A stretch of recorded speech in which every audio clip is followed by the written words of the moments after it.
This is part 2 and a continuation of our chat with Liz Miu. If you haven't already, head on over and tune into part 1 before jumping on to part 2. If you have, enjoy as we continue our discussion. Well, I'm curious about like the food and travel side of things, to go back to that.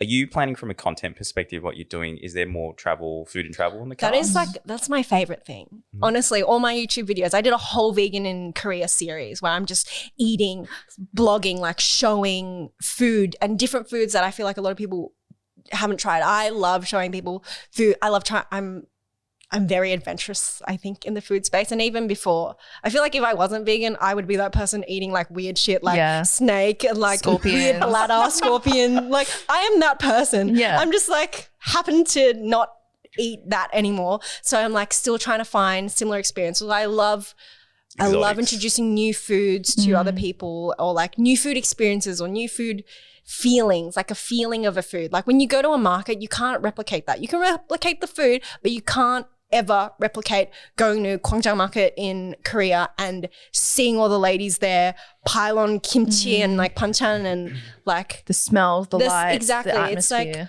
you got to travel to have the full experience, and that's what I want. Do you watch Strictly Dumpling? Mike Chen, yeah. Oh, Mike Chen. Oh my God. I love him. And when I started my channel, that's like what I wanted my channel to be like. Oh, okay. That makes sense. Strictly Dumpling, Yeah. loud noodle. I was like, I need an adjective and I need a food. Well, speaking of travel, you've got something lined up at the end of the year, don't you? Oh yeah, it's a you allowed little to talk preview. about? Yeah, Okay, where okay. I'm doing a food travel thing with a travel company. I also, before COVID, actually, I got reached out by like 3 other companies like Trova and Kentucky, and now I'm doing one with Getaway Co. But it was all vegan food travel. So that's my jam. Like when I'm traveling, I feel like I'm truly like I'm living my best life. That is who I want to be. I'm never sad. It's like I'm just on adventure full. That's how I feel when I travel. Mode. You're just like, because you Free. realize how big and small the world is. You're doing exactly what you want, and But also everything's novel. Yeah. Like here you go to the grocery store, you just go through the motions. Over there, grocery store, completely different. oh, It's like this grocery shopping wonderland, is right? the best. Grocery shopping is another level. You're like, banana Kit Kat? What is this? Or just like, I love looking at all the different stuff. And like, even when you go to America, the supermarket is the place to be. Yeah. I love grocery shopping overseas and stuff when I'm traveling. Tell us what you're doing. So you're traveling, doing a tour.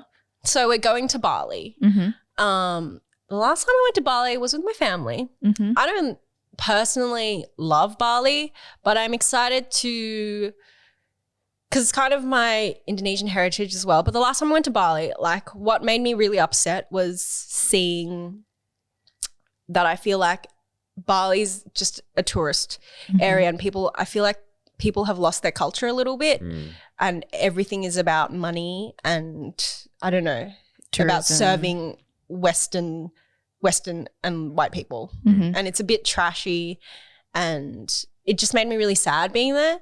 But talking to this lady who has been to Bali and done a few retreats there, she does vegan food travel basically. She's like, she knows Bali really well, and she's been able to connect with people who are trying to do something that isn't just for, I mean, I say this, but we're literally doing a travel tourism trip there. But yeah, I'm just kind of open to having a positive experience. So I'm hoping to kind of show people a bit of the culture as well, and not just Like like it's not just the food. have a trashy time. And I feel like, yeah. I don't really know what I'm expecting, because I'm just excited to travel again as well, to be honest. So I was like, I will go anywhere, especially if like, yeah. Are you we get to eat. traveling other than going to Bali this year? At the end of the year, I'm hoping to go to Korea. I'll meet again. you there. Yeah. Okay. Sick. For leisure or for leisure. For leisure. My main places. So just before COVID, I did Mexico for a couple months, and I did Korea and Japan for a couple months. I just want to go back to Asian countries and eat Asian food. My go-to places right now are Taiwan, and I want to go back to Japan and Korea. Yeah, I just really want to eat in Taiwan. I feel like that's a whole... Taiwan's a whole food wonderland. I lived in Taiwan for 3 months, and it was like the best experience from a food standpoint. So jealous. The hot soy milk for breakfast, Yum. just like And it's this weird mishmash of like, I didn't really realize this until I got to Taiwan. And it was, they used to be occupied by the Japanese. So they've got all this Japanese influence, right? And then they're like this melting pot of like the entire Chinese eastern seaboard. So like anywhere up from like Shanghai down to like, you know, Guangdong, all the food is influenced there. And then you've got this weird sort of just indigenous Taiwanese mix. So there's like when all three come together, that's what like Taiwanese cuisine is basically like. And because I've traveled really extensively in China, I'm eating Taiwanese food going, what the hell? It's like I've had this like in this part of China, and you just can't correlate the two until you actually have done both places. So it's really interesting. Like I think even from a vegan standpoint, Taiwan's like super vegan friendly as well, right? And they're like super rice based, you know, over there as well. And so we found ourselves eating actually a lot of like vegetarian, vegan food whilst we were in like Taiwan, and super easy to travel. Like and so much stuff is like accidentally vegan because like the thing is, meat was a luxury item in China. So like there is so much accidentally vegan food, but like no one's like, oh my God, it's vegan. It's vegan. It just happens to be vegan and delicious. And of course, like there's also the big religion factor as well. So many people are Buddhist in China as well. So everything just happens to also be vegetarian. And it's like not weird if you're eating vegetarian food, or like the concept is understood. It's like if I go to Eastwood and there's this place called Canton, and you say, you know, in Chinese it's like 全素, which is can I get it like all vegetarian? And then they'll kind of understand like, do you want shallots with it as well, or do you want onion? You want garlic? Like they know you to don't cut want that out. do you? Exactly. But it's totally different when white people go to a Chinese place and they're like, can you make this vegan? No one has no idea what the fuck you're talking about. It's like, what? That's the hard thing I have with my followers, I think, because I go to so many Asian places and I know what to ask for. And I know you can get the food vegan, but you've just got to ask for it in a certain way. Yeah. And then when they try and go there, they're like, didn't happen, had the worst time. And I've kind of got to like be like, okay, this is how you can't say the word vegan because no one will understand. But if you literally ask for it with no egg and no meat, they'll be like, they'll understand. Like they'll be like, oh, okay. I know of like a food blogger who she's celiac, so she only does gluten-free food.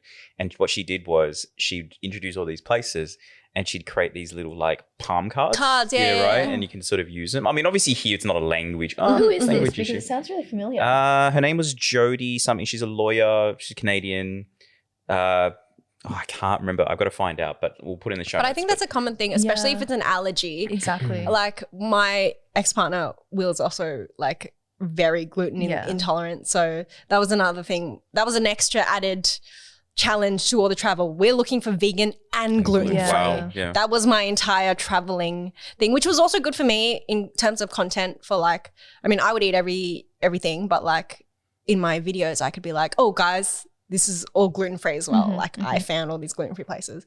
But like going to Japan and trying to find gluten-free ramen, gluten-free vegan ramen is such a challenge. But they have it. Oh. They have it. Yeah. And it's amazing. It was wow. Did you try really hard to find it? How difficult was it to? Well, I'm a big food, like I do like research. Months of research before. So I'll look at all these like micro blogs, and like if someone's put a comment being like, oh, I think they have gluten-free stuff here, I will go check out that place. And it's often like tiny, tiny spots who do have gluten-free options, because there's a family in Japan where they have a kid that's like gluten intolerant, and they'll start a little like cafe with amazing gluten-free stuff. It's you just need to find it. Exactly. It's like Kameko. Well, Kameko's kind of huge now, but like, there are people who do it in every country because you just got to go looking for it. You've just got to go looking for it. And that's my favorite thing, finding tiny spots. Yeah. And you wouldn't find those places otherwise if you were just doing a tour or just touring around. But yeah, I do a lot of research, and I think it's a lot of people don't, and then they struggle when they go there and they expect to just Google and find it. It doesn't work like that. You can't shoot from the hip. Yeah, exactly. You've got to really prepare. And that's why I think I have such a good time traveling, because I always have a list of literally 200, 300 places that I could go to. If you look at my phone in Japan, there's like It's all Are you one of flagged. those Google places and you got like one for every I area? will literally show you. If you look at All the pins? Yeah. 100%. And the because Korea, Google Maps doesn't work. So you've got to use like Kakao Maps or Naver. And their mapping system is even better. Like it's way better than Google Maps because Really? you can pin all the restaurants and then you can color code them. So you can already color in like every place that you've been to and you can like see everything like hell? in one go. And then like, because we did Korea first and I was used to this like color coordinating, being like, yep, check that off, done there, eaten there, done that. Then we went to Japan and I was back on Google Maps and I was like, can't see where I've been. Can't see where I've been.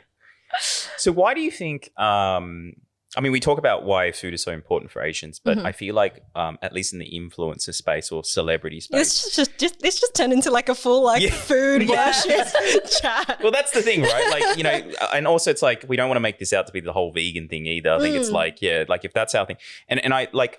I mean, our reference point is like here, MasterChef, right? You look at both from a judge's side with Melissa. Is it Melissa Leong? She's the. I don't watch the any judge. MasterChef. Yeah. Well, there's her, but then also if you think about all the major like contestants in the top 10, they're like a lot. Like there's so many Asians, so I feel like food and celebrityism or influencers. I think it's also coming up now. Like, I know I don't watch it now, but like the first time when I used to watch MasterChef in that original series, when Po Ling Yao came out. Oh, yeah. I fucking loved her. I was like, she's Malaysian. She's cooking dishes that I know. They're just normal to me. And all these white people are like, damn, it's nasi lemak. What is this? You're like, I had it for dinner last night. Literally, like, what's the big deal? Also, and like, I think it's so great that Asian food is coming up as well. Like that, like the thing I don't love about food is like you go to an Italian place and people are happy to pay $50 for a bowl of pasta. Yes. But when you go to an Asian place, no one wants to pay more than $15 for a bowl of noodles. 15 Exactly. And I'm like, do you know how hard it is to make dumplings? Like that's not so different from ravioli. People literally, it's the same process. Yeah. There's grandmas here literally hand rolling every single dumpling wrapper. That they can only charge what, $10 for like a whole bowl of dumplings? Like, I mean, it's so great that Asian food is cheap, but also at the same time, it's like can be problematic. It's like there's a fine line. I feel like it is changing though, because if you look at I think it's great. That is changing. Like chefs, right? Like Kylie Kwong, like Adam Lior from MasterChef, and then you've got like Dan Hong who runs Maryvale. There's a lot of chefs who are coming in. They're bringing like a really contemporary way of doing it. But I do agree there's still this perception that like Asian food has to be cheap. Right? I do worry sometimes about making Asian food more contemporary. Is it bastardizing it? Yeah. Is it like westernizing it for the Western palate as well, especially if they're on TV? And I think that does happen for sure. But it's also like everything happens in baby steps. It's like when Po Ling Yao makes a really like fancy nasi lemak or whatever, like it's baby steps, because things like if you just throw something way too far away, foreign on screen, like no one's going to watch that. They're not even going to, that's not going to make it into the final cut of MasterChef. It's got to be palatable to some degree. And then the thing with representation as well, like even now, like we've got all these Asian movies in where the parents apologize to the child. And I'm like, that would never, ever happen. But you know what? It's palatable now. And that is like the like kind of segue. I feel like in maybe 10 years, we are going to see just like real Asian dynamics on screen. But like right now, we just have this like kind of polished version that like white people can also watch and think that's okay. It's like how controversial Crazy Rich Asians was. Like I hated her Crazy Rich Asians. That's what I mean. I don't like, enjoy that movie at all. It's either you hated it or you loved it, but it's a baby step, you know? Yeah. It has to be on the big screen. A lot of people that weren't Asian loved it, but also we couldn't really relate to it. It's could not that's relate. not our Cannot life. relate. Yeah. Well, firstly, you have to be crazy and rich. Also, the wedding scene was insane. Yeah. That's not relatable, but I guess, again, like you said, it's baby It's the steps. first step, right, towards particularly representation. But I think also, I don't like the idea, and I know like even David So talks about this on his podcast, where he talks about like, just because it's done by an Asian person or someone's like the lead, doesn't mean you have to get behind it. Yeah, doesn't mean you have to love it. You don't have to love it, right? But I think also it's important that there is more representation and more diverse manner, like you said. Like, you don't want to be typecast as like either the nerd or like the sexy cool chick. Like, there is in between now. But you still want to open the doors for everyone in the future as well. Correct. Yeah. Because it's almost like there's self-limiting beliefs here. But it's also like you don't know what's possible because you don't see it out there. And so like I guess the reason why I say because I think food is just a very easy vehicle for a lot of Asians to start sort of moving into the space of like influencing. Like what you do in a lot of ways is you're using food as a vehicle to talk about what you're passionate about, right? And I mean, I feel like that's just one. Like, food is just one thing, but there's things, everyone right? has their own little outlet. Well, in the influencer space, I guess a lot of people do, going on a different tangent, like a lot of people do want to become influencers as well. Do you have any advice on other females, other people that want to go into that space, especially if they're Asian? I guess I don't really have Asian specific advice, but advice in general is post what you want, because you're going to feel, when you start to like gain traction, you're going to feel pressure to post what you think is popular. But then like at the end of the day, that's not going to make you happy. And like, it is very easy to get caught up in the numbers and the likes, but like, it's not sustainable to put that pressure on yourself to like create popular content or like try and be in the trends all the time. I think some people can do it, but like they're a minority. Like to have a sustainable like a trajectory of exactly. Sorry, I just can't articulate today.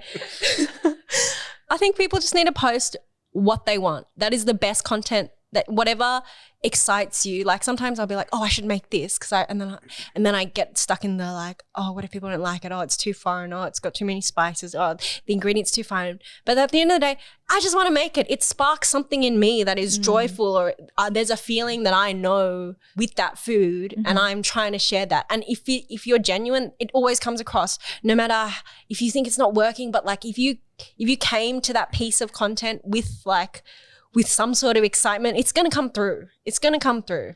Yeah. So, yeah, just... And also consistency, right? Like, yeah. I feel like consistency just a consistency is key. I kind of suck at being consistent. That's like, it's a whole struggle that I have with myself. I struggle. It's because I feel like I can only create I guess that's also a narrative that I've told myself, that I can only create when I'm happy, or like I'm in like a state of flow. I love being I call it my flow state, when I'm like, everything's going well for me. That is when it is truly when I'm creating the best content. But at the same time, I have also now learned that I need to be posting just like every week. And if you're not, you kind of lose like, what's the word? Momentum. Yeah. And like, but yeah, consistency is key. And yeah.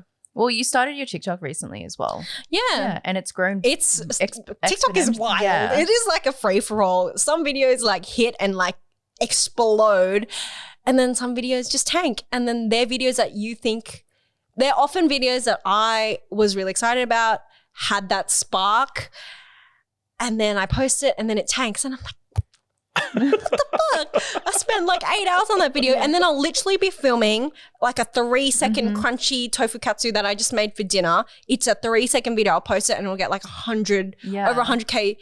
And I'm like, what just happened? I spent 8 hours on this video. It gets like 200 views. And then this like 3-second unedited, unfiltered like iPhone snap gets like, it's a free for all. Yeah. There's really no rules. So at the end of the day, just post whatever the fuck you want, because yeah, it's crazy on TikTok. And you've been focusing on your Instagram and all across the social medias recently this year as well, right? Yeah. Did you take a break at any point? Yeah, that was a couple of years when I was like, that year where we opened that cafe in Blood, I sucked the life out of me, sucked the confidence out of me. I was just trying to keep this cafe alive. And yeah, it was like the worst and best year of my life. That's kind of when I went off. I lost all my confidence. I like wasn't into blogging. Then I got a job at Nutty. And I started like doing all their vegan baked stuff and writing recipes for them. That's kind of when I started, like when I wasn't the boss anymore and I was just like creating again. I was just in a creative space. That's kind of when I started to find my feet a little bit. And I was like, yeah, I should get back into blogging. And then travel kind of sparked everything again. We went to India, and then I did India south to north and did all the food.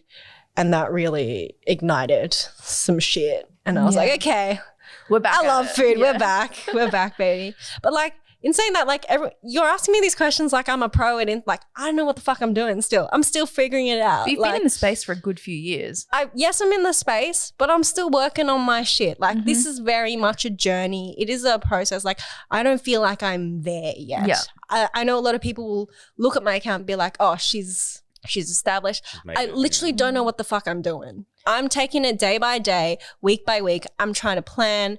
Like, nothing is set in stone. Like, I'm just trying to figure it out, basically. Do you ever think there will be a point where you'll feel like you've made it? I feel like right now, I don't know. I have no idea, to be honest. Right now, I feel like I'm kind of finding my feet, and I am kind of getting the jobs in. And I'm like, the thing about me, though, is I always love change. I can't do the same thing for too long. Like, even when I was working at Nutty, so Nutty's like a little donut bakery here. They have a cafe now. And I started working there, and I had full creative freedom. Like, my job was just to put vegan stuff on the menu because they didn't have a lot of vegan. They had like 2 vegan items. Now the entire cafe is basically vegan. Yeah. And like, I could work whenever I want. I could literally come into the bakery at 2 a.m. if I wanted. All I needed to do was make sure that front pastry fridge was full, and I could have worked whenever I wanted. Made whatever I wanted, whatever donuts, whatever cakes, whatever slices, whatever chocolates, anything, as long as the pastry fridge was full. Whatever. But even then, I wasn't happy because I'm wasn't doing my own thing. Yeah. So I can, like, that was probably the best hospitality job I could have ever had. And now Zena's one of my other best friends. Yeah. Like, we're just besties. And that still didn't make me happy. So even now I'm finding my feet, and I'm like getting all these jobs. I'm like, I should do something else. So this is why I started planning all these pop-ups. I'm like, I've ordered like this whole takoyaki grill, and I'm making takoyaki at home like literally every week. I'm going to do Dutch pancakes. So I've started testing Dutch pancakes and like tokachi skewers, and like, I'm just like always trying to do something new. But like at the same time, that can also, I like to stress myself out because I do work well under pressure, which is why also I like doing the markets because it's such a challenge. It's like high as well, isn't it? Yeah, like trying to like move 2,000 bread rolls across the city to sell it up, and you have to set up your bloody market store at 6 a.m. It's a challenge. It is physically draining, and like trying to schedule, like I love like rostering all my staff on and like getting everyone in, and then when it works, that is what makes me so happy. When we have a good bake and I know that I put the work in, I planned ahead, I ordered everything. When it just like comes together, I'm like, oh, thank God. And also like, that's when I'm like, okay, you did a good job. Now what's next? Like, but then it kills you for a whole week, doesn't it? Yeah. Having to push yourself under pressure. Yeah. Like, I know it, like I'm the same. Like, I work well under pressure, but then it comes to a point where you don't want to burn out either. Like, where's the healthy balance? There's like a very fine line. Yeah, there's a very fine line. Sometimes I'm like, I should have started. If I started this 2 days earlier, I would not be stressed right now. And when I do manage to like start in the perfect timing, because like the market, it takes 1 whole week out of my month basically. And if I don't time it right, sometimes it's a scrape to get to the market. Like I'm really just like, oh fuck, I need to get in my stuff. I haven't called staff yet, and like we're 2 days out, and I need staff to serve buns on Sunday. It's like, Viv, do you want to work on Sunday? Yeah, literally like 3 days before, and they're just like, yes. I'm like, okay, fuck, yes. Like, I'm not actually quite an unorganized person, but like, yeah, just But you enjoy it as well. yeah. I kind of like the scramble, or like I know I'm going to get it done most of the time. Yeah, I can relate to that because it's, you know, I did events management, worked in events are like the thing. It's like, it's such a high, but the lead up to it is the most stressful fucking thing ever. It drains you. So many moving parts. Yeah. But when it comes together, You're it's just like, just It's the adrenaline and then like the like hit of dopamine that you get once everything comes together. yeah, like at 9 a.m. when I know people are lining up, my job's done. Yeah. I'm ready to pass out. I'm ready to When the pass line's the fuck snaking out. around the oval. Exactly. I'm like, okay, I'm done. Like, everyone's serving. I'm out. I am clocked you're napping out. in the back of the truck. Literally. I'm just like, I should get like patting all the dogs in the market. Yeah. Like, I'm done. Like delirious. Yeah, like when so many people also come to say hi on Sunday because they see me at the market and they're like, I love your videos, I love your content. And like, I don't remember anyone on a market Sunday. I literally haven't slept the night before. Like, we're baking all through the night and then we drive straight to the market. And we you set spend up that whole week That's it. planning. And everyone's like, oh, hi, I met you last time. Blah. And I'm like, I have no idea who the fuck you are. I'm so sorry. And everyone's so nice. But yeah, it's a mission. Do you think you'll do milk and bun for the foreseeable future, or is it something that you think? I think I'm going to stop soon or switch. I'm hoping to not. It is very labor intensive, like physically tiring for me. And now I'm getting like carpal tunnel. My physio's like, if you keep doing this, you're not going to be able to cook at all for very much longer. It's so not worth it. I definitely know I should stop. Or like the thing is like a lot of people are like, you should just hire more people to do your job. But I'm like, I don't think Same, is it? it's not the same. And also like I would need, it's so expensive to run. Like I don't know how people run cafes, honestly. Like you have to be willing to work at your own cafe every single day because labor is so expensive in Sydney. Rent is so expensive. And like even running my market store, I'm like, I would have to hire a few. I cannot expect somebody to stay up all night and bake. I know my baking team does that, but like to do my job and oversee everything, plus doing the orders, plus getting the stuff to the market, it's like I'm doing the job of like 5 people, and it's throughout your the dream week. at the end of the day. It's exactly, not their dream. exactly. So I need to put that work in, and if I could hire someone to do my job, yes, that would be way better. But like it's impossible. I can't. I literally, it's never going to happen. No one's going to want to put that amount of energy in because it's not their own project. Yeah. So the only person who could do it Is and you. do the job to the quality that I want it to be done is myself. Yeah. So I can't palm it off to someone as much as I would love to because I'm fucking tired. Yeah, I just can't. And like, so I don't, it's not sustainable, which is also scares me. Like all of my whole life is like there's no security in terms of like there's no stability. Like I can't have milk and bun forever because I physically can't do it.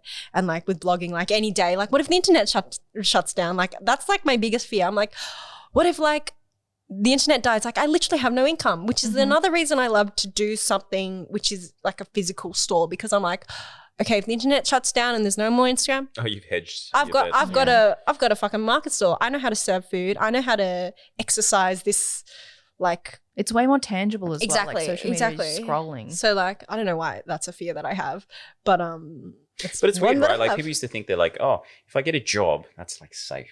But if anything, this whole pandemic literally tells you, no one's Exactly. safe. Uprooted everyone. That fully just I think that's changed a lot of people. I see this massive digital nomads movement going on at the moment, which I was like hooked onto 3 or 4 years ago before the pandemic. And it's like now, now people want to do this whole location independent work from anywhere in the world. because they've seen it's possible as well. Yeah, correct. Because Well, I yeah. think it's the mindset thing, right? Yeah. Yeah, for sure. I think it's definitely changed how people are going to work forever.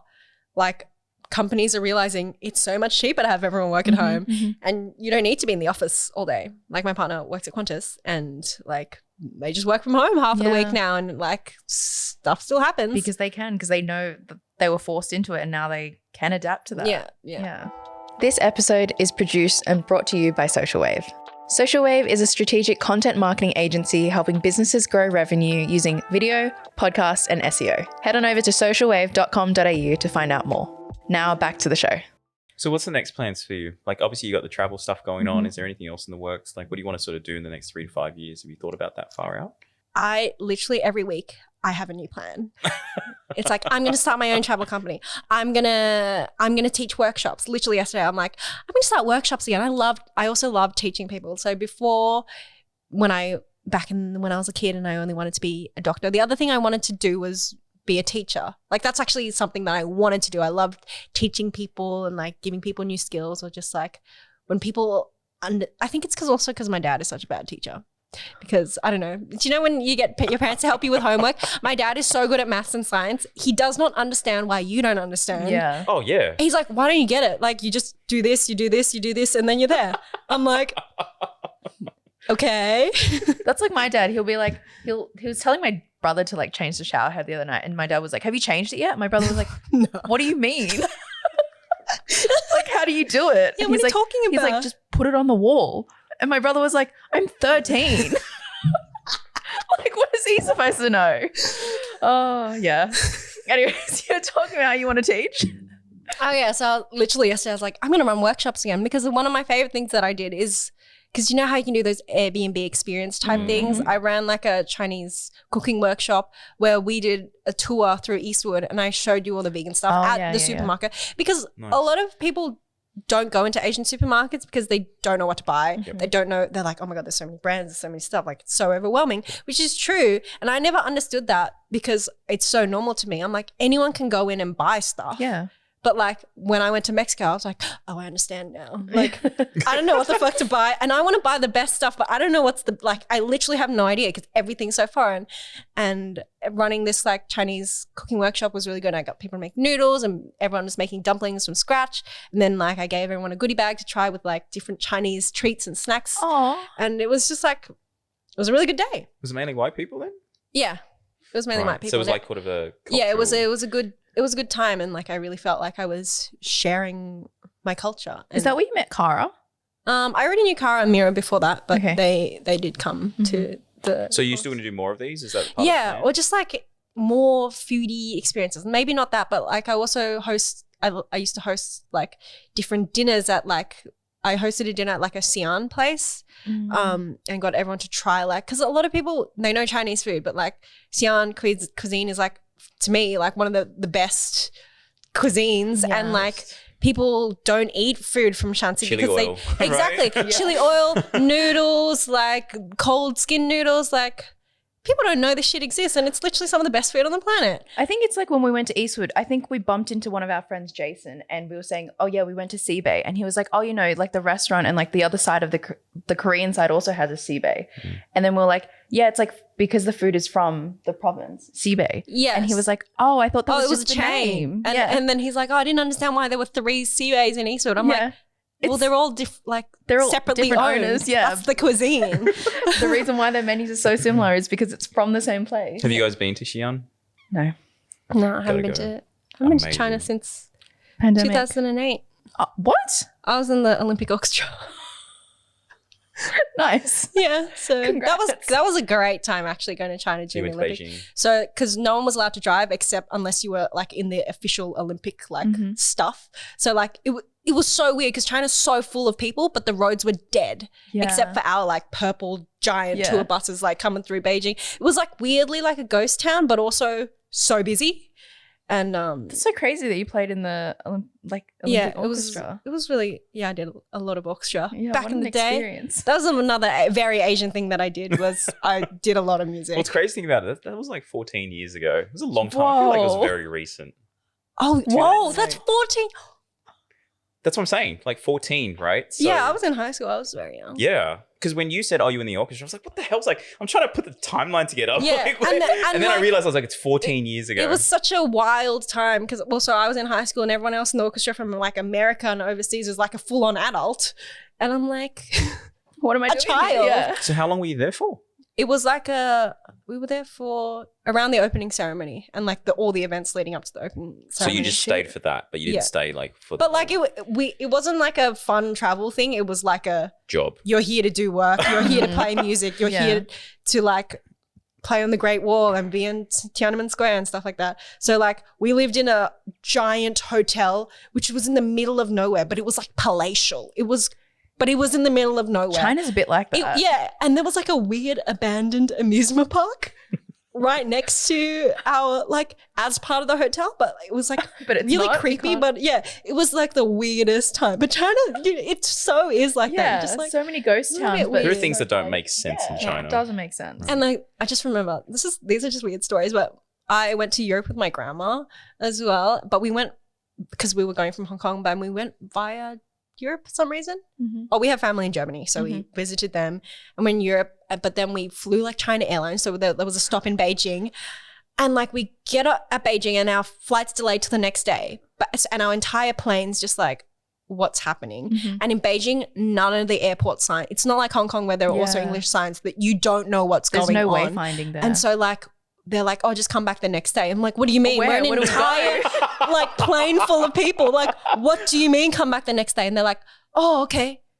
We'll get you a hotel.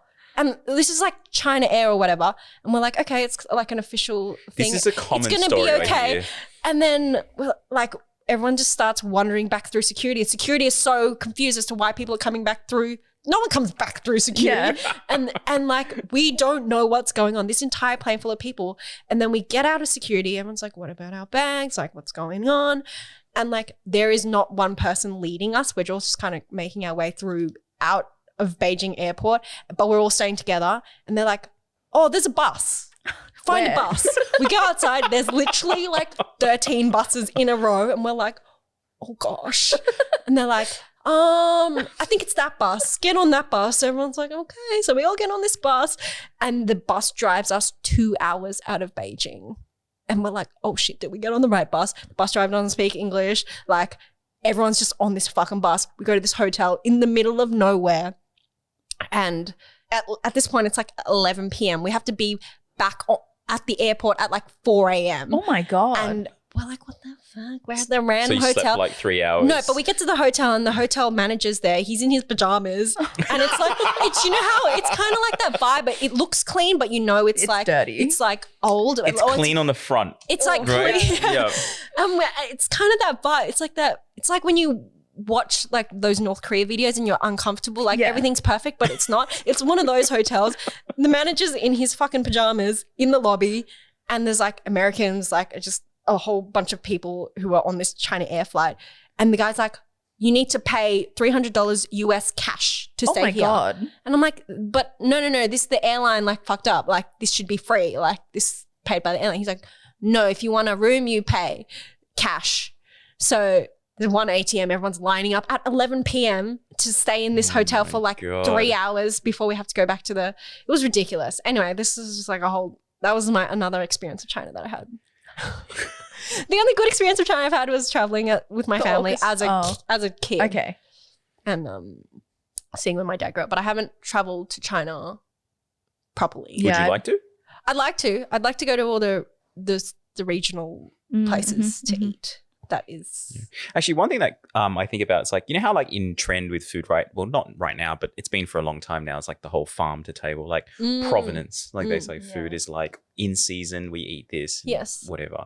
And I'm thinking like back in there, I was like, I feel like I just grew up on that. Like with China, it's just like farm to table was such a, like that's in China normal. There's this thing called Nongjiale, which is like village, like happy village experience where you literally go to a farm and they cook you food and it's just farm to table. Fresh. But it was never like in vogue and it wasn't like this whole crazy trendy thing. It was just I think it's coming back for white people now because they've like there's so many processes Sydney, like, as well. People don't realize that food takes time to grow. There's like, such a disconnect. Right? Exactly. Like, and you can buy an apple every single day of the year if you want to, but it doesn't take an apple like doesn't just appear. Yeah. It takes months to grow. It had to be picked. It had to be driven to you. Like that's an apple. Yeah. Like with meat, it's like a whole other fucking story. Like someone's got to look after this animal for months, feed it, water it, pick up its shit. Like there's so much that happens before the food gets to your plate. And I think it's because like Western society is so removed from that, and because there have been these like farming systems for so long, like farm to table is such like a new concept. Whereas maybe like that's why another reason why food is so ingrained in our culture is because we know where it's from and we know the purpose of it. Whereas Western society, it's very disconnect. Like there's not much, you know. And like you're saying, it's not that weird for like your Asian parents to be growing like vegetables in the bag. Exactly. Everyone's got a veggie patch, but right? like ours is just messy. Yeah. It's not like the white beautiful garden. Everyone's like, yeah, now I grow my own herbs and stuff. Look at my beautiful herb garden. Like we do that too. Mine just looks like a shit show. Yeah, it's like a gigantic thing of I'm really embarrassed by this, but my parents used to make us, like, because we're all boys in the house, piss into a bucket and use the bucket for fertilizer for the veggie patch. Oh my God, we did this too, but my dad, like every time we would walk our dog and the dog would shit, he'd be like, I can use this later. Free fertilizer. Free fertilizer. See, I didn't know anyone else did that. My dad. Well, there you go. My dad would do that. Nutrients, nitrogen. Yeah. Gotta fertilize the soil. Oh, the dog did another poo. Put it under the mandarin tree. Yeah, literally. Put it under the mandarin tree. Doesn't cost extra money. Yeah, but like I already grew up and like in our house we had like a tree for every season. We had a mulberry tree. We had a mandarin tree. And I was like, I don't want a fruit tree. I just want backyard. I just want a backyard with a swing. With a trampoline as well. Exactly. I want a trampoline. Oh my gosh. Which Asian family do you know how to fucking trampoline? We had a trampoline. Oh, we lived in Wagga, though. Oh, yeah. Everyone had a trampoline. I refused to go in the backyard because it smelled like piss and shit all the time. Like it stank like crap. You know, why would I go out there? It's the worst. It's enough smelling my own pee after I pee it, let alone like smell it again after they've like poured it into pee into a bucket? Literally into a bucket. And always I would refuse to be the first one to pee after it was an empty bucket, because if you pee into it, you get all the splashback. So you always had to like, you got really good at it after a while. Like I had to like tell my parents like, look, I'm happy to pee into a bucket, but you got to get the ones with the curved edges, because when it hits it, it doesn't like splash back in your face and your legs. So you had to like, you know. Oh my god! So there was this whole tactical thing behind It's like it. pouring beer on tap. Yeah, you gotta put it in an angle, right? And it's gotta go up and down. Like it's the same thing. There's a science to it. Oh man! What a nuance. That was the Asian boy upbringing. Seriously, and you know what's stupid? My mum forced me to do it, so she didn't even do it herself. It was just the boys. It was me, my brother, and my dad. Oh gosh, that's At so least you funny. had 3. We only had one, and then my brother was too young to do it. Well, you know that we grew up on very healthy vegetables. We did too. You know, because everyone had that that's veggie so funny. patch. Oh, it's crazy. But this is the thing. It's like so that's why when farm to table, this whole I'm like, Why is it $300 per head? yeah. I was like, why is this? Come to and my you get, like, house. 3, Yeah, literally. You get 3 leaves, you know, like on your plate. I'm just like, dude, like we grew up on this shit, and it was like it was just you never had to go to the supermarket and buy vegetables. Like you'd have all the vegetables at home. My dad has this whole thing. He's like, organic? What do you mean organic? Everything in fucking China, everything in China is organic.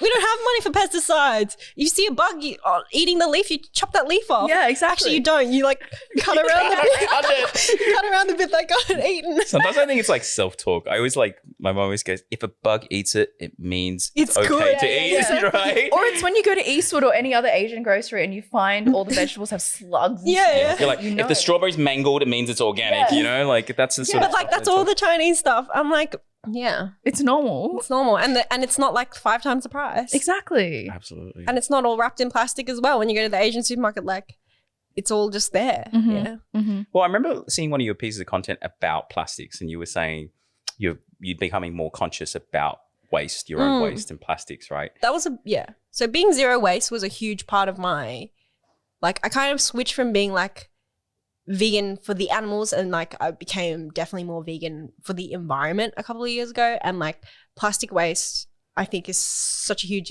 issue. I've kind of fallen off it a little bit now, but I don't know, that was at the forefront of everything that I did for a long time. And one thing I noticed in an Asian culture is I feel like we do use a lot more plastic, Yeah. and that is such a big issue. And like even when I went to Korea, there's like all the vegan bakeries I went to, they were trying to run this like plastic free initiative, and like if you bring your own container, you get like a free little extra Oh. thing, and which I thought was like really interesting. Like in Asia, it's so hard trying to make this It's not a thing. change, eh? and like looking after the environment. I also think it's different because the thing with China is there are so many fucking people. No one has time to think about anyone else.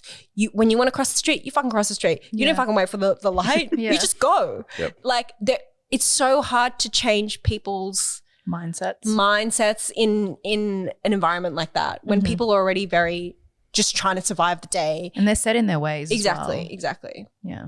But it's definitely like a survival of the fittest. I mean, you went to India, you would have got that vibe too, right? Oh my gosh, India was crazy. Luckily we started in the south where it's definitely more chill, but as you get to the north, it's like a love-hate. I have a love-hate relationship with India. Like I want to go back so bad to eat, but I also don't want to go back. Like it was amazing, and this is how I feel about China as well. I'm a bit scared to go back. Like there's so much happening like politically, like when they say culture shock, right? Exactly. Yeah. There was a pretty big culture shock for us in India, I feel like. Do you think being with Will and traveling with Will afforded you a bit more privilege?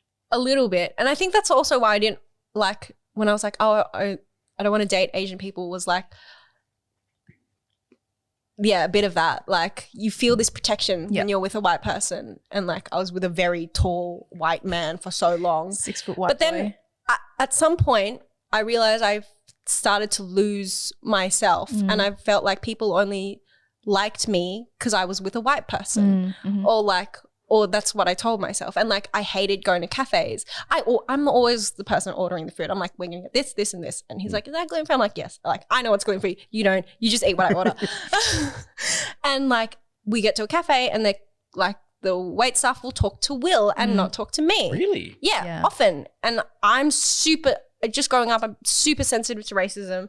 And I'm just like, what the fuck? Like, hello. It's like you'll answer back, but they'll still answer back to Will. Exactly. Yeah. And I'm just like, I'm had enough of this shit. See, when I grew up, I didn't, I don't think I was sensitive to racism, so I never saw, like I never felt like I was, other than some dumb kid who goes ching chong, whatever, like says some dumb shit and, you know, you just ignore him. But I wouldn't say outright intentional, like malice racism was something I noticed. So you were saying like you're super sensitive to it. So, but like if someone was slightly like a bit, I don't know, standoffish, or maybe they would just weren't having a good day, or like if I perceived them as not being welcoming to me at all, I would immediately assume that they're racist.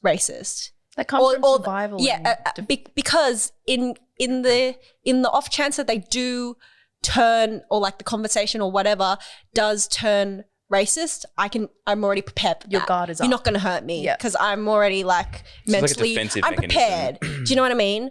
And then like it was hard to explain that to Will throughout our whole relationship. He's like, you're just too sensitive. You can't be like that because you're blocking yourself from like having these really good interactions. I'm like, yes, but you also don't understand why I'm like this and why it's okay for me to be like that. You can't tell me how to react in a situation. Because sometimes I'll be like, oh my God, that lady was so racist. Did you notice? Like that checkout lady at Coles. And he'll be like, what are you talking about? She was so nice. I'm like, she was nice to you. She completely ignored me because they think you're the main character in this interaction. You are the white man. You can't tell me how to interact because I'm just like, they think I'm your like servant kind of. I mean, they obviously don't think I'm a servant, but like that's like they just think I'm secondary. It's the secondary. Like, and they might not even realize they're doing it. Yeah. They're not racist. They're just like, it's a subconscious ingrained. Yeah, it's like a social norm to put Asians second, or minorities second, or people of color second, or women second, and like, that was what like a huge issue for me because like he could never relate on that level. And then like, it just made your experiences feel and when all that whole like when COVID started and like the whole Black Lives Matter happened, and I was trying to explain to him that there is work that we all need to do. Like even as an Asian person, I need to check myself and like there's so much stuff that I do that also perpetuates like Asian stereotyping. Like there's probably still so much that I do that like perpetuates that story. What about you know how like in America right now there's all this like Asian, like random Asian attacks, Asian hate crime and that sort of stuff. Did you feel, you know, I didn't really feel any like there's no involvement in your part that you felt along that, but just like the conversations around that. So it's purely personal experiences. Yeah. Do you feel like it's there was never like an overtly like racist comment made to me ever as a child, so I don't know why I'm just so insensitive. I think it's also because I was trying to be so white. I just remember going with one of my friends to like a sailing, her sister had like a sailing competition somewhere in the middle, not in Sydney basically. So we drove out, and as soon as you leave Sydney, there are no Asians basically. And like, do you know how you're kind of switching masks when you're, depending on whether you're talking to Asian people or white people? Right. So like, it's a bit of an effort. Like when you're like talking to white people, you suddenly sound more white. You've got to be more presentable. You got to like, you have to try. You just know this from like when you're a kid. You've got to be switched on. You got to try harder. And this whole time, I didn't realize everyone else at the sailing club thought that I was adopted. Except, it was so weird. It was like a weird vibe. It was like kind of going to the. How did you find out? I don't know, because they were like, oh, so like, how long have you been in Australia? Or like, they were being nice about it. They just but it's just didn't know. And I'm like, I'm just a friend from school. Like, we go to the same school. And then like, we went to the sailing club, and then the staff would like talk to me slower. Oh my God, I hate those interactions. They're so like, much. What would you like today? And I'm like, I'll have a hot chocolate, please. Like, I don't know, just like, that made me uncomfortable. I knew they were being nice, but they were treating me different because of how I looked. But I didn't feel different. And there's so many instances where you get treated differently, but you feel no different to your peers. And I think that's what made me like super sensitive. It's those small interactions that then build you up to become so hyper aware of every interaction that you have. I just remembered something. Or like when I was younger, my mum used to make me call all my friends' parents auntie and uncle. Yeah. And I was like, what the fuck? They're not even my auntie or uncle. Like, why is she Auntie Cynthia? Like, what do you mean? Everyone else is calling her Mrs. or they're just calling her a name. And my mum has this like, growing up in Malaysia, she's like, you can't call adults by their name. There's like a respect thing. Yep. Or like, I was like, why can't I call my sister Alison? Why do I have to call her Dad? Like, why do I have to say that? Or, but then I would be like, to my younger sibling, I'd be like, yeah, you have to call me Dad. But I can call you Jenna. So what about now? What's your perception on that? Like calling people, you know, auntie, I'm uncle? just like, call people whatever. I'm just like, so I think it's sweet. Like looking back in hindsight, I'm like, oh, it's really sweet that she would like try to make us call her like them auntie. But then my way around that as a kid, I was like, okay, I'll just call her Mrs. Black. Instead of like Auntie Cynthia. Because like my friends would be like, why are you calling my mom Auntie Cynthia? She's not your auntie. Yeah. And I'm like, oh yeah. It makes you feel more displaced because they don't understand those interactions. And having white friends as well and like going to their house and eating their food and then them coming to your house and you feeling like, oh, my house is totally different to their house. Yeah. And like afternoon tea works differently. Like all the way you live your life is different. And you don't even know because that's your life and that's normal to you. And like, oh yeah, I eat like spam and rice as an afternoon after school snack. You know what I mean? I don't eat like a paddle pop and like have a tea and scones. Or instead of mac and cheese, you have macaroni and soup with spam and egg. Yeah. I think of have you guys watched, I don't know if you have, like Joe Coy, the comedian. He's like a half Filipino, half white dude.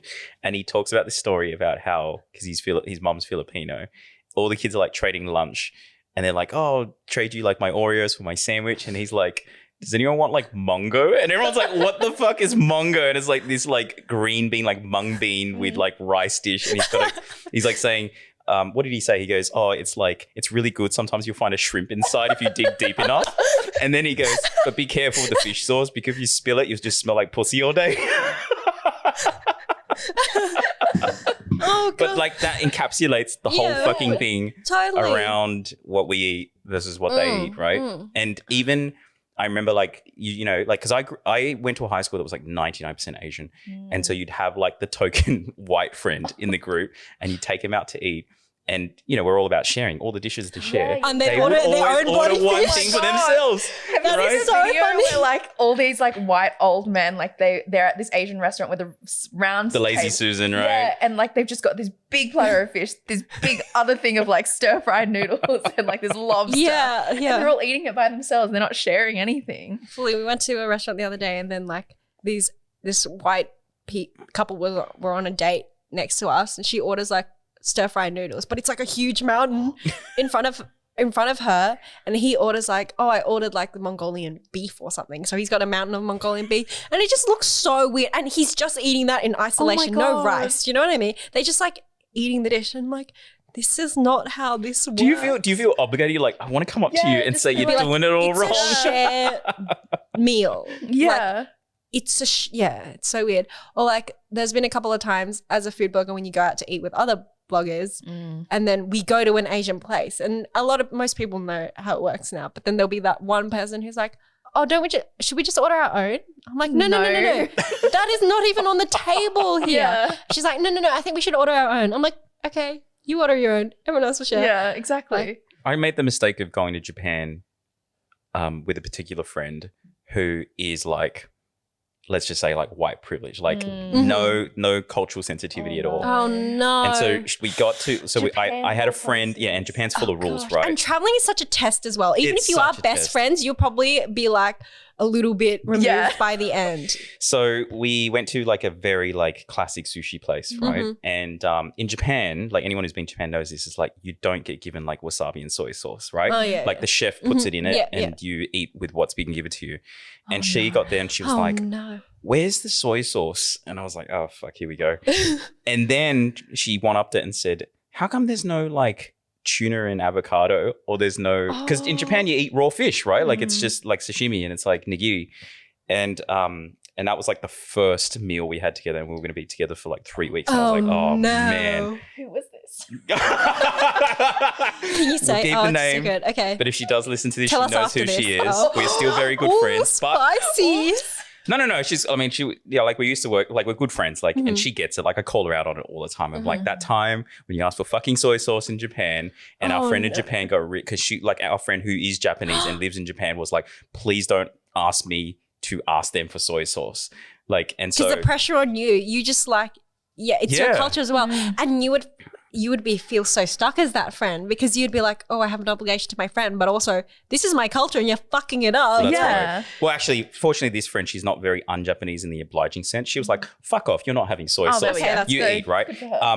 But I think in Japan, like a lot of the broths, like a lot of the bases are bonito. It's got the fishy flavor, right? And she just couldn't deal with the fish profile for flavor. So I was like, you're in the wrong country. You're in the wrong country. She's not Asian. So so, and it was just this, it was such a struggle on the travel from a food perspective. Everything else was fantastic, but man, food was difficult. That's so different when you have to go to like Asian places or something. It's a very acquired taste if you've never had like fermented foods, you know, salty, MSG, umami, all of that. Completely different flavor profile, you know? And unless you've been exposed to it. And like some people take it very well. Like they've had kimchi for the first time and they're like, oh my God, I fucking love kimchi. Like this is the best thing I've ever eaten. But yeah, it's a very acquired taste if you've never been exposed to it. Yeah, when you grow up and you're only seasoning with salt and pepper. You pick out all the onions in your dish. Oh. All right, well, we'll wrap it up at there. I guess I feel like we could talk about this forever. We could. Like it's I guess, like, I mean, we talked about a lot of things, and you know, there's a lot of, and obviously big underlying themes was like food, obviously growing up as an Asian here, Asian experiences. Is there anything that you want to say? Obviously, a lot about our audience, you know, the whole crux of this thing is to share your story and to tell them what your experiences are like, and hopefully they can take something away from it. So is there anything else you want to, I guess, share, you know, to the audience? Oh, I wish I had some pearls of wisdom, but it doesn't have to be advice. Okay. Yeah.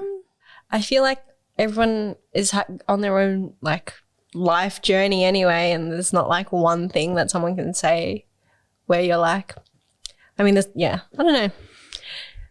Keep on keeping on. You got this. Well, where can everyone find you on socials? You can follow me at It's Liz Miu, Loud Noodle on YouTube, or It's Liz Miu on TikTok. And New website coming soon? Yeah, I'm working on my website. That's a little having a little trouble with that at the moment, but we'll add it into the show notes anyways. Cool. Good to have you on the show. Yeah. Thank you so much for having me. This was such a good chat. Yeah. Very chill. Loved it. Again, on that other level, because we're all Asian. Yeah, exactly. It's great. Level Asian. Yeah. Thanks right. for having me, guys. Thanks for listening to the Level Asian podcast. Make sure you subscribe and leave us a 5-star review if you enjoyed the episode. And why not share it with friends and family who might enjoy it too? Also, make sure you head over to levelasianpodcast.com to join our email list and to receive the latest updates and get notified when the next episode drops. If you know a great guest we should feature, email us at contact@levelasianpodcast.com or DM us on our socials in the show notes. Catch you on the next episode.